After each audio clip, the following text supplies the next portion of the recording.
Yeah, nope, that seems about right. Start off with me clearing my throat. We should be live, and I have made my decision on who our new commander is going to be. So it's time for our dramatic reveal as I go over in my OBS and make it so that you can see what I've got pulled up on Firefox. So... well, unclicked. I guess I have to click it down here. There he is! Found him! So, after a lot of consideration for all of the different commanders, we've had a bunch of Transformers that we could have done. We have Jumpstart that's coming out tomorrow. And I could have built a deck around any of those. We also could have gone with like Urza or Mishra or one of the sub-commanders from the commander decks. We could have tried to do the Mythic Urza that turns into a Planeswalker. But one of the ones that is most interesting to me is this Urza. This Urza has a lot of fun build-around potential. So, he starts off 4 mana in blue and white, and he's a 2/3. It also helps that he's blue, because I have not done a blue build at all on the channel, so it'll be nice to finally include blue in a deck. I don't like to do it too often, because I think blue tends to steer me towards... oh, no, wait, we did Gearson. Gearson was blue. Yeah, Gearson was, like, heavy red. Red-blue, but he was blue. Saber, you've done, like, what, 4 commander decks, 5 commander decks, and you forgot Gearson already? Let's start over. Hi, I'm Saber. I build commander decks on the internet for funsies, and I tried to do other stuff, but anything outside of playing Magic right now makes my computer explode, so we won't be doing any of that anytime soon. You might still be able to see my first DFFOO Dissidia, Final Fantasy Opera Omnia. You gotta know that it's Dissidia, and of course it's Final Fantasy, but the Opera Omnia is to differentiate it from things like Dissidia NT and Dissidia some other subname. Yeah, it's all Kingdom Hearts non-mainline titles with the subnames there, but still good times. But yeah, so we're going to build Urza. And Urza is going to be... well, he's probably going to be slightly leaning towards the white. He's going to be a lot heavier blue than Gearson was. Relative. Like, when you build a multicolor commander, sometimes the colors are very evenly balanced, and sometimes they are almost entirely one color, but the other color, you know, in addition to being relevant because you need to be able to cast your commander because you built the deck around them, there are some cards in the deck that are that color that you also want to be able to cast.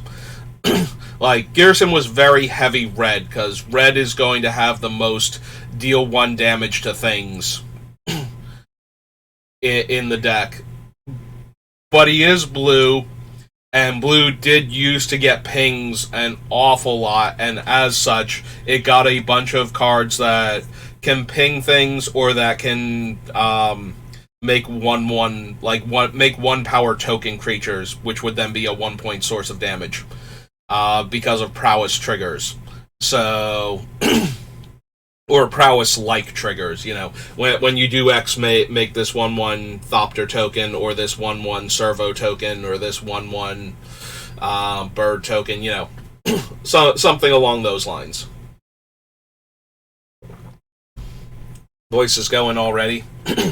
Yeah, I had a morning. I had to go take my car in for an oil change.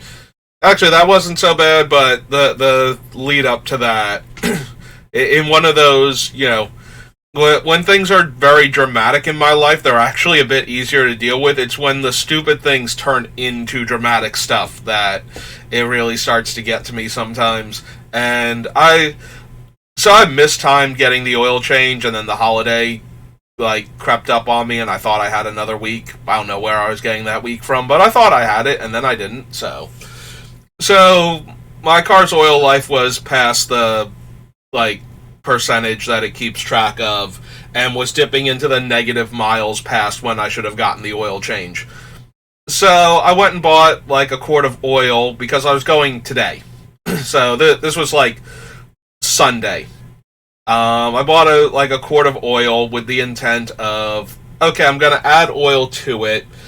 That's not like a great fix, but it should keep me going just to drive to work and back, and then get the car over to the dealership to do the oil change. Well, my oil cap was stuck, and I could not get it to move at all. So I went inside, got a wrench to grip the top because it has like the little. I don't know quite how to describe it. It's like it comes to a center point that raises up. Like that's where you grab it at, as opposed to just grabbing it on the sides and twisting. So I got the wrench and I clamped it down on that part and tried to twist. And the cap snapped off. Now, I didn't realize the cap snapped off. I thought it had twisted a bit and then come loose and popped off and fell into my engine. Now, the bottom of the engine is not completely covered. Like, you can get, like, things could theoretically fall out of the engine and onto the ground. So I moved the car hoping that it had done that. And, of course, it's in the engine. So I think the cap is still usable, but now it's lost in my engine, and my oil is uncovered, and you're not supposed to drive with the thing unprotected, because if it puts oil back into the reservoir and it's hot, it can, like, shoot out of that hole now because it's uncovered. So, and then drench, like, your whole engine in oil, and you can wind up wrecking your whole engine. So, keep in mind, I was trying to do this 5 minutes before I had to be to work. Not 5 minutes, but, like, 5 minutes before I was supposed to leave for work, because I remembered suddenly that I had not done this the day before when I bought the oil. Like, that was also the day I was working on adjusting my collection from binders to 5,000 count boxes. So that was like the first day of me doing that. and then I forgot to do it that morning. So it's like 5 minutes before I'm supposed to leave for work. The cap is now lost in my engine, like either threatening to bounce around and damage it, or if I were to try and drive it anyway, like get lost forever. So I'm trying to find this thing, not realizing like the cap is not is fairly easy to get another one of, and not super expensive, all things considered. It's like $20 or something, so, or $15, something like that. So I'm trying to get it out. I wound up having to, like, jack up my car, and my mom's helping me because I can't reach it. So she actually figured out that we could hit it from underneath where it had landed on, because we found it, we could physically see it, but we couldn't get anything down there to grab it because of the angle. Like, your arm does not bend that way. And if you get it too, in order to get down in to grab that where it had landed, even with the car off, like you're going to break your own arm trying to do it. So my arm is neither long enough, nor narrow enough, nor flexible enough to get this. So she, like, I tried to get it from underneath first, and she realized she could, like, hit the part that it was on, since it's basically like super thick plastic underneath there. So she hit it and bounced it up and got it to land on the ground. So that's when I realized that it hadn't, like, just fallen, like the wrench hadn't lost its grip on it and let it, like, fly into the engine. The cap had actually snapped off, and the rest of the ring that screws in was still inside of the tube that, where you pour the oil into. So I arrived, like, super late for work. And yeah, that turned into a whole other thing, because my boss picked that day. Like, I told my mom to just go get my brother and get him to work, because he's the assistant manager and he needs to be there so that the manager can leave. And apparently the manager picked that day to be a pissy bitch. I don't usually curse on stream, but his behavior was that extreme. Like, this is not like, manager, how dare you come in late, like you're being irresponsible. This is like, you have ruined my day, and I'm going to whine and complain at you now, like a child level of poor managerial skills. Like this is not sit you down, have a serious talk with you about you're coming in late, find out that there was something wrong. Like, he never even asked why my brother was late or why I wasn't there. You know, like, nothing, didn't care at all, just cared that his night had been inconvenienced. Type of reaction to it. So that, if I was not already in the foulest mood possible when I finally got to work an hour late, Mom came back, like I said, she helped me get the thing out, and when I realized that I'm not just going to be able to screw it back in and go to work, she drove me over there so I could do my shift and whatnot, so that way somebody else didn't have to stay for me. Or that my brother didn't have to do the shift with, like, minus one person, which is also something that could have very easily happened and would have been awful for him. Because it's not like the manager was going to stick around and help find somebody to cover for me or anything, or help out. So yeah, that was that day, and so I got the oil change. Like I said, the cap was like $20. I'm so annoyed how easy it was to get the broken plastic bit out. Because I just put a paper towel in it and unscrewed it from the inside. Like, whatever had happened to glue that top of the cap on there, it got stuck and it would not turn at all, and it just snapped off. So, it basically, like, whatever it was, however it got there, it glued that cap on so that it would not twist to come off. Because it unscrewed, so like the broken piece unscrewed so easily, and I was able to put the like two pieces together to make sure there weren't like fragments of plastic like in the oil now that I would have to have them flush out to make sure that those didn't melt and like gum up the system and everything. Yeah, like huge things that, you know, when you realize they're about to be a huge project and I can mentally prepare for them, very doable. Like, I can sit down, formulate a plan, start working on it. If the plan looks like it's not going to work, I can regroup. But when it's something stupid and simple like that, and it turns into this massive project that, you know, leaves me without a car for a day, because I need to, you know, now, I'm very fortunate my mom could call out of work to drive me over to the various auto stores, because we went to the one near our house and they were like, oh, you need to go to the one like a couple towns over because they have the part in stock. And yeah, it was only like $20, but it was like, you know, an hour and a half of driving around, which I don't have a car right now, so that would have been the whole day worth of walking, because it would have cost me like 5 times as much almost to get a cab or an Uber or something. Also, I never like using any service like that. As somebody who used to deliver food for a living and worked with a lot of taxi, like ex-taxi drivers and whatnot, a lot of those people are crazy. Like, actually crazy. Delivery drivers, anybody who drives for a living seems to be just a little bit off most of the time. Like, we're always in a hurry, and I think I was one of the safer drivers there, and I was still probably not the safest person to be on the road with some of the time. So, you know, but I was very paranoid about damaging my car more than anything else. So, because it was my livelihood, and I very much, like, I'm not a car person. I don't care about things like make and model and certain things. Like, I care about that it's my car and it's what lets me get to where I want to be. That freedom to go basically wherever there is paved road is very important to me. So, ever since I first learned to drive, I have loved driving. So that's why I was a delivery driver for so long, until they stopped paying me. Almost literally stopped paying me. Like, they owed me hundreds of dollars in back money from like.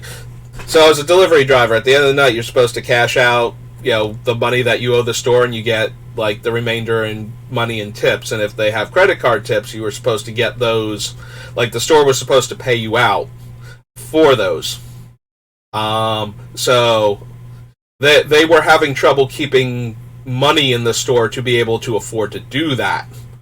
You know, you would think that a store that, you know, it's a delivery-based business. You need to have change for the customers and whatnot. You would think they would want to have cash in the store, because it's not like this business was hurting for money. This is like, it's a franchise that they have like over 100 stores, and their owner is like a billionaire. He just bought a helicopter that year, like, or so. There were a lot of rumors going around that he had just bought himself his own helicopter that year. But anyway, I'm not 100% sure that's true, and the employees that I was hearing it from were, like I said, that we were an unhinged bunch, the lot of us, and some of them way more than me, so. But anyway, so I had been working, and they owed me like close to $200, and they had been getting me my money, but not like, it used to be I never walked out of the store without the money they owed me. And then they started having, these money problems, and now it would take like a week, and then I would have my money, and then we'd be fine for a few days, and then we'd have like high credit card order volume, which, that means that there's no cash going on, it's just credit card tips, and then they would suddenly not have enough money to pay everybody again. Well, Halloween the one year, we had a very, they owed me close to $200. I had a very, very good cash night where I had 200 and some odd dollars that the store was supposed to get from, if I take in cash, I have to give the store that cash to cover what all the bills were, and then the remainder goes to me. So I had $300 worth of the store's money. Now, the store owes me almost $200. You would think, for bookkeeping reasons, if the store owes out this much money to me and I am physically there with more than that much money in hand to give to the store for the night, that the store now has enough money to pay me the money it owes me. And if you're thinking that that's correct, you are thinking like I was, and how the manager on duty wanted it to go, but not how the higher-ups in the franchise were okay with. It's okay for me to give them an interest-free loan of my money for weeks on end, but they will rain hell down on me if I walk out with my money that they owed me, that I was technically supposed to first give to them for the end of my shift, and then technically should have just been handed right back to me to cover the money that they owed me. If that money was not deposited in the morning, they were prepared to, have me and the manager arrested for stealing my money that they owed me. And that was the last day I ever worked for them. So we were going to build Urza, but I seem to have gotten very distracted, so we're 20 minutes in. Yeah, I did not love working there. I did not love the company, but I very much enjoyed driving as a means, just being in the car, going from one place to another. I knew the entire area like the back of my hand. I could describe to you, if you told me your house number, I'd tell you how to get there and what your house looked like if you lived in the delivery area sometimes. If you had ever ordered from us, because I knew the delivery area so well. Because I wound up at that job, as either my primary or secondary thing that I was doing for 20 years. So I knew the entire area.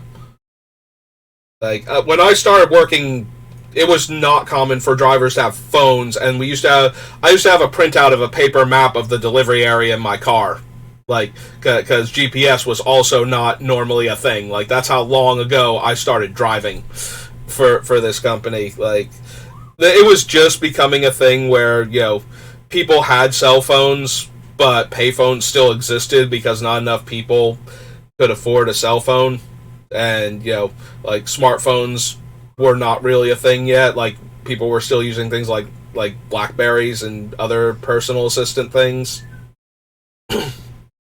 So yeah, that's how long ago I started delivering, and by the time I quit, I still never had a cell phone because I didn't need one. Like it, if I could not find you, it's because your house had like these crazy, not only were the numbers out of order, but you were probably behind another house, or you gave me the wrong address, and that's kind of on you. I don't care that your food's cold now. You should have given us the right address from the start. You type in you typed in the number when you ordered online. It's not my fault that you were at your friend's house, but you forgot to update your profile to where you were currently located, and your food went to your house instead. Like maybe double check that. Yeah, if you're ever wondering, if you've ever been on, like, I don't use Reddit, but I know they have those things like am I the jerk here? It's like, if you ever want to know if you're the jerk for messing up your delivery, I can tell you that you probably are. Like, after years and years of delivering, it is almost always... So, if your food gets to you, then it is probably your fault, or the most senior people in the business's fault that have any control over the day-to-day operations if your food got to you but it took forever. Like, it is very rare, even with bad drivers. Like, usually if they're like a bad driver, if they take too long to find you, that usually means your food took like 10-15 minutes longer than it should have. Like, if your food is getting there like an hour or more later, that is either something that you did or something that somebody, usually a bit higher than the highest person in the store if it's a franchise, or the highest person in the store if it's a mom and pop shop, did, because they're usually the ones that did not schedule properly. Or it's the fault of somebody who's not physically in the store because they didn't show up and they didn't decide to call and let anybody know they weren't going to make it in that day. And now you are working understaffed in a busy environment where people are angry and hungry all the time, and that they can't understand that we don't have a third person to call in, and two people are doing like 100 orders in a day. And every order takes like between 15 and 40 minutes to deliver, depending on how close you are to the location. And if that math doesn't sound like it's working out, it's because it's not. But enough about the job. That actually induced enough stress in me that one day I went to the hospital because I had a full-on anxiety attack and thought I was dying. Let's go back to talking about Magic the Gathering, the game that I love, because we're almost 30 minutes in, and all we've done is mention that we're building Urza, Prince of Kroog. So here's our boy. Alright, so he's a 4-mana 2/3 in white-blue. Artifact creatures you control get +2/+2. So, his first line of text is Tempered Steel, the enchantment from Scars of Mirrodin block. So you get the double artifact creature anthem just from his first line of text. So he's already that. Like, that would be a pretty decent rare already, because Tempered Steel was a rare, and for 1 more mana, you're getting this on a 2/3 body. But then we get his next ability, and this is the ability that we're primarily going to be building around. So for 6 mana, you create a token that is a copy of target artifact you control, except that it is also a 1/1 soldier creature in addition to its other types. So what this means is that if you target a non-creature artifact, you will put a 1/1 soldier artifact creature into play that has the game text of that artifact on it. So if you target Zoran Orb, it's a 0-drop artifact, you can sacrifice a land to gain 2 life. You will have a 1/1 artifact creature with the ability sacrifice a land to gain 2 life. If you target an artifact creature with this ability, you will create an exact copy of that artifact creature, except instead of whatever its power and toughness is, it will be a 1/1, and in place of its game text, it will, or I'm sorry, in place of its creature types, it will have like whatever creature types it has plus the soldier type if it didn't already have it. So if you target Sad Robot, Solemn Simulacrum, you will get a 1/1 construct soldier that when it comes into play, you search your deck for a basic land and put it into play tapped, and when it dies, you may draw a card. I believe he's a construct. There's a like I'm like 90% sure he's a construct, 10% possibly he's a golem. But assuming he's a construct, you will have a 1/1 construct soldier with that game text. Also of note, because the tokens are copying the permanent, they will be treated as though they had the converted mana cost of that permanent. So the copy of Solemn Simulacrum will have a casting cost of 4 for the purposes of, like, if somebody pops a Pernicious Deed, they can't just do it for 0 and kill all of your guys. They have to do it for 4 or more in order to kill your Sad Robot copy. So that's going to be our commander. And you can do a lot of degenerate things with this guy. Unsurprisingly, so there was a point in time where I was considering as a joke doing the Blind Seer, who is Urza in deep cover, pretending to be just a powerful mage trying to help out during the Phyrexian invasion while making sure all the pieces come into place for his legacy weapon to kill Yawgmoth. And that version of Urza is not powerful at all. Like, he has the ability to change a permanent or spell's color. And yeah, that's about as strong as it sounds like it would be. For like 2 mana too. It's like blue and 1 to activate him. Now, granted, okay, maybe it's a tiny bit stronger than it sounds like, because old hate cards, old color-specific hate cards, were obscenely powerful. So, with the right setup, you could do a lot with Blind Seer, but you're putting in a whole lot of effort to get there. Whereas the power level on, like, every other version of Urza is, like, you know, somewhere between this and, you know, Lord High Artificer, who is probably overall stronger. I once built I wanted to do a Grixis artifact build, and I put Marcel the Pretender as the commander. Not because he was particularly good for the deck, but because he was at least artifact themed and could do stuff. And every time I won, like, a big group game, it was always because I managed to exile the Lord High Artificer with Burrell and just give him Urza's abilities. Like, that was the entirety of how I used to win games, because the deck was not great. Like, it's probably one of the worst commander decks I put together. I did not have a plan the way I do now for these type of decks. And it just wound up being nowhere near as good as I thought it was going to be. But yeah, so Lord High Artificer, probably the most powerful Urza. This guy's really far up there, though. I forget what the affinity for artifact creatures one did, the commander set one. Yeah, real quick, we'll full screen it, so...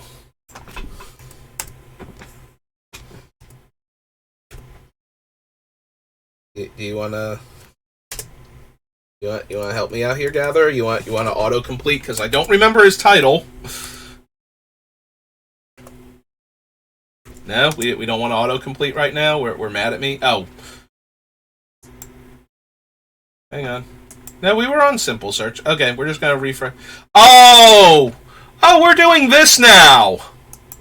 We waited until I had started. We waited until I had started to do this. So what's the name of that one site? Is it Scryfall? Is that the one that people keep suggesting I should use? Because I'm getting really freaking sick of that happening.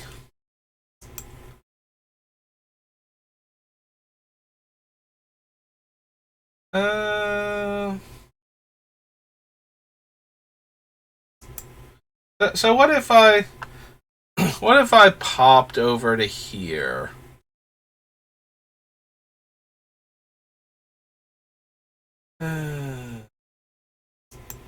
What does your advanced search look like? We can do a card name, we can do text, we can do type line, do colors. So white, blue, and colorless. Oh, cool. We can select your commander's color identity. Oh, that's even more helpful.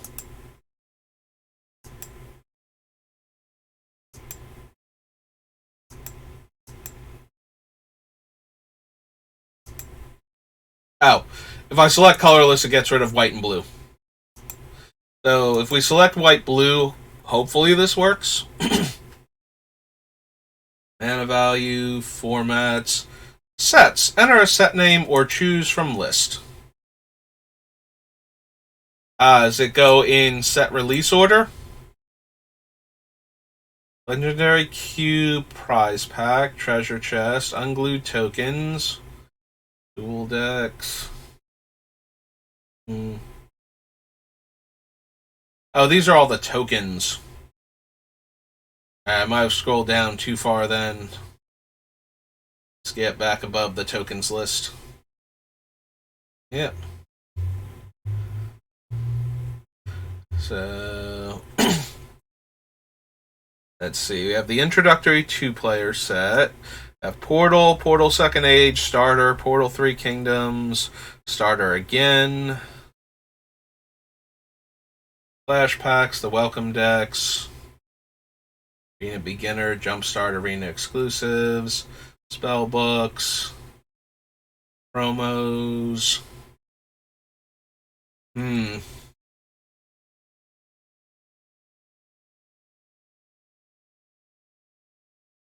Book promos, URL, convention promos.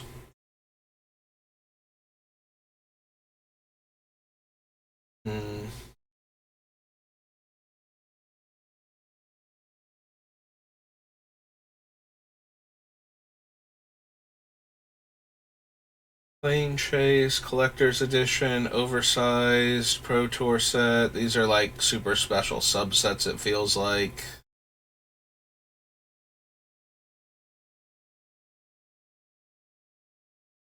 Yeah, that's memorabilia.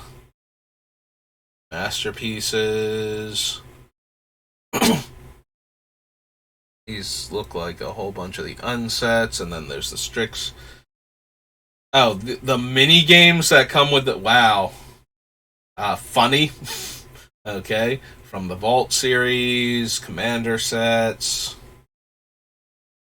I might have gone down way too far then. I thought I was going to scroll down past and like get to like Alpha, Beta, Unlimited, and then work my way back up. Since we're on like New Phyrexia, all will be one. As like the first thing. Dual decks. These look like supplementals. Reprints. Wow. Oops. I was going to say reprint sets. Oh, master sets. Okay. Yep, there we go. Limited edition alpha, limited edition beta. Foreign black border. So that would be like the revised sets that came out in like Italian and German and whatnot.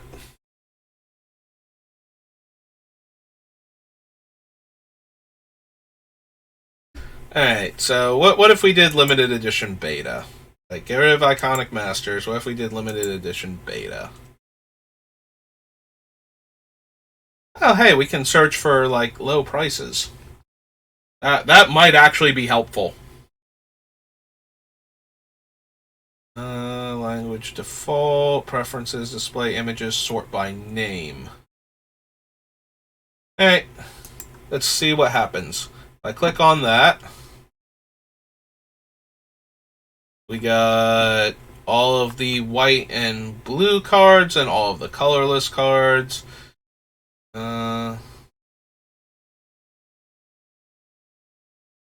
Oh, right, this would be where Crusade would be. Gotcha. I was like, I'll figure out which one it's supposed to be in a second. There's Island. But it didn't include, like, Bayou and Badlands. So, it did, however, include cards that are banned in Commander. But that's okay. It's alright, we should see Tundra when we come over here. Ah, well, next page. Yep, there it is. Okay. There are 138 cards, so we'll go all the way back to the beginning. Alright, fine, we'll give Scryfall a shot. So let me get out of the full screen so I can see if anybody wants to say hi to me. But yeah, if Wizards is going to explode on me, let's do this then. Alright, we can get rid of the clipboard for right now, and we can scooch this over. I said scooch. Scooch, darn you. And that will be fine for what we are doing for right now. Alright. So I think my one biggest problem is that this one searches by, like, displays the cards by the set. Maybe there's an option to display most recent printings of the cards. Because especially with the much older sets, we are going to have some wording that is not okay.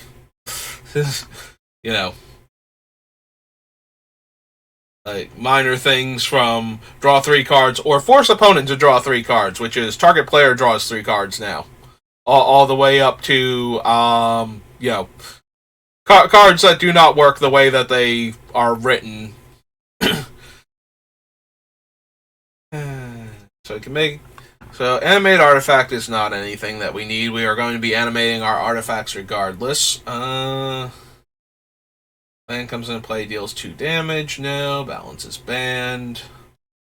We might be in the market for Basalt Monolith. So, Urza, especially early on, is going to be very mana intensive. At 6 mana to activate his ability, we are going to need some serious mana production.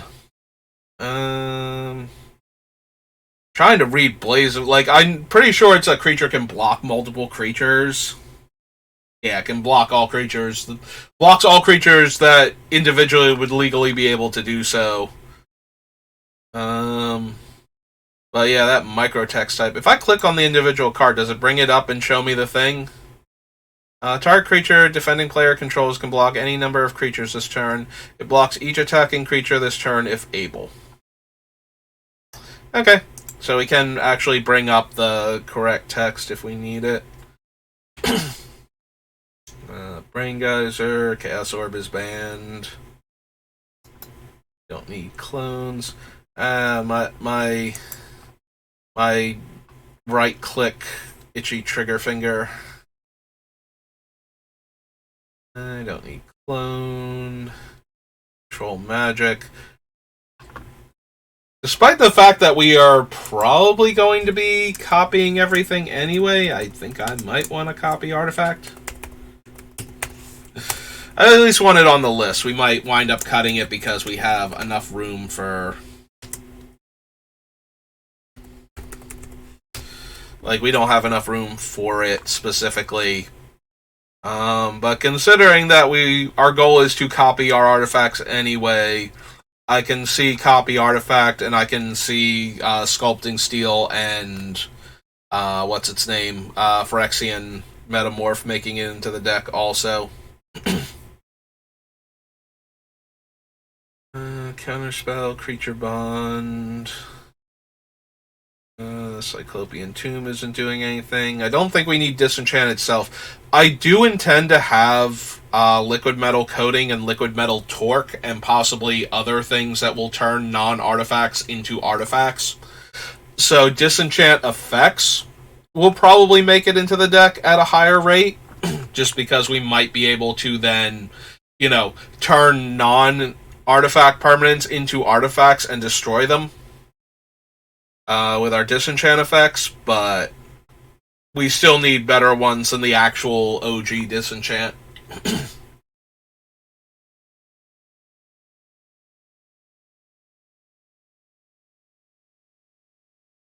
Howling Mine, probably not. Icy Manipulator, probably not. Alright, let's go on to the next 60.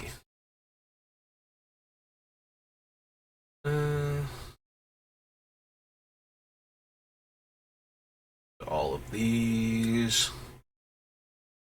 This, Mahamodi Jin, Mana Short, and a Vault, probably.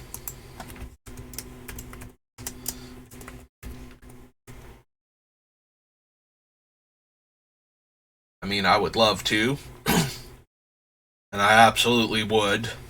Let's be honest. Yeah, if I had access, if the Moxen were not banned for, financial reasons, I would absolutely be running them in my commander decks. But I'm kind of glad that they are, though. Whereas dual lands, I feel like I'm getting a tiny bit of an advantage by throwing, thousands of dollars onto the table. With the Moxes, you are actually getting an absurd advantage if you have them early on, so yeah, just take the advantage that you're getting from Soul Ring and just add a few more Soul Rings to your deck and see how well that goes, and you're kind of in the right area for what it would be like to play against somebody that has actual Moxen in a play group where you're not allowed to proxy, which is another reason why if things like this were legal, even with things like this not being legal, if we're not playing in a tournament and you have a fun commander deck that you can't afford to build, I'm down for you running it. Just keep in mind, if you're running it because it's absolutely broken and super competitive, then I have to break out actual decks to crush you with, but that's only because I like to play at the power level of the decks that I'm playing against. But yeah, if you wanted to proxy, if you just wanted to, here's my Savannah in my white-green deck, and it's just the word Savannah written on one of the double-faced token cards. I don't care. I honestly don't care. If you're going to do that for, your entire deck, though, I need you to have pictures on your cards, the actual artwork, photocopies, cheap photocopy printed out, and then, in the sleeve with the card, so that way I know what I'm looking at from across the table. But yeah, if you want to do that for 5 or 6 cards, yeah, just write them on the double face tokens. I'm fine with that. Check with your local play group before doing that to them. But I am 1,000,000% okay with that, because we're playing a casual game. If you try that at a tournament, then unless the tournament allows for proxies and its rules when you signed up, then I'm gonna have to call the judge over on you. But if we're just playing, in between rounds at an event or something, I don't care. I would rather have fun playing Magic with you than have you be sad because you can't afford this $10,000 freaking card that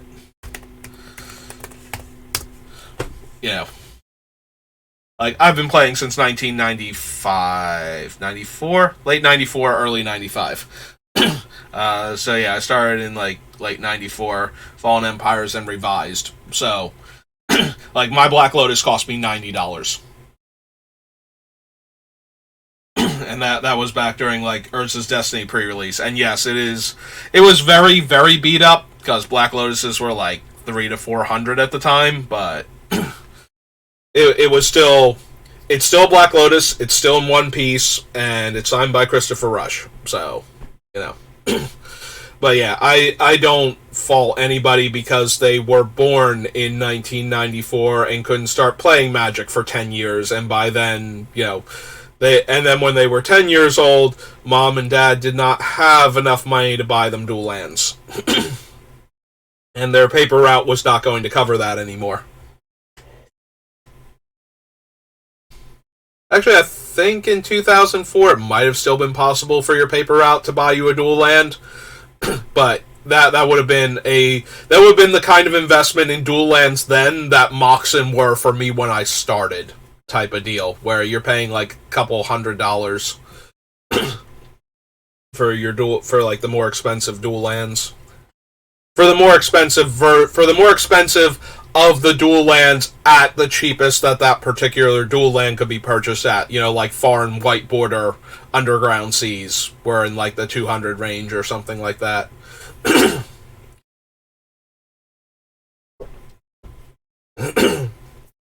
Because I was bulking at buying, like Underground Sea for like $500-$600 back then. Because I did want to get beta duels, but I did not have that kind of money for beta duels. So now I will never own them. Unless I win the lottery. Then once, all the bills are paid and I've figured out how to stay financially stable for the rest of my life, then we can see how much money is left over, and then I'm taking a nice long vacation, and then I'm grabbing some beta duels. Time Twister is legal in Commander, but we're probably not doing that one. We will, however, do a Tundra.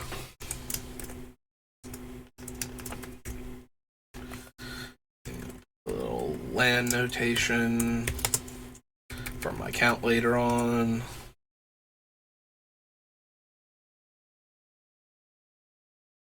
We're not running any of the walls. We're not running White Knight. We probably won't run Winter Orb. That seems like we could, because we're probably running Urza, Lord High Artificer, so we could tap it, and then we would get to untap our lands, and that's certainly a fine, if obnoxious, thing to do, but also we plan on running a ton of artifact mana in this deck, so like even more so than usual. Alright, so let's go back to the advanced search. Does it keep where I am? So we still have my commander and we still have limited edition beta. So these are all core sets. I guess we could do the M10 through M20 sets before doing like Arabian Nights and Antiquities, so let's get rid of beta, and let's do that. Oh, good, the search with these options stays there.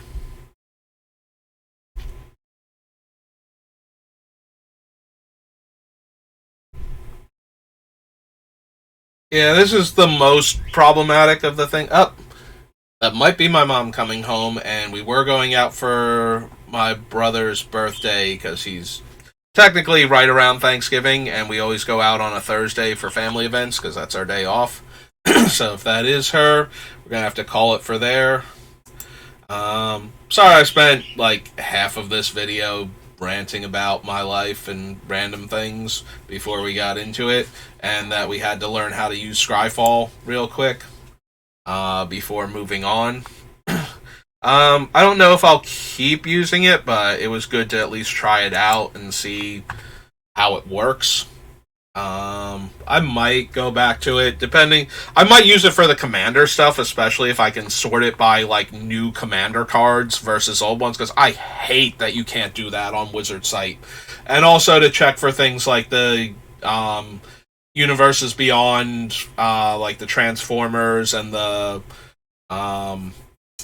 Secret Lair ones, and things like that, like the special subsets that I couldn't find on Gatherer, which seem to be over here on Scryfall. But yeah, unfortunately that's going to do it for me. I did not mean for it to be such a short stream, but like I said, a bunch of other stuff going on today. we are going to be building Urza now, so that's going to be our thing. But I will see you next time, and thanks for watching. Have a good rest of your day.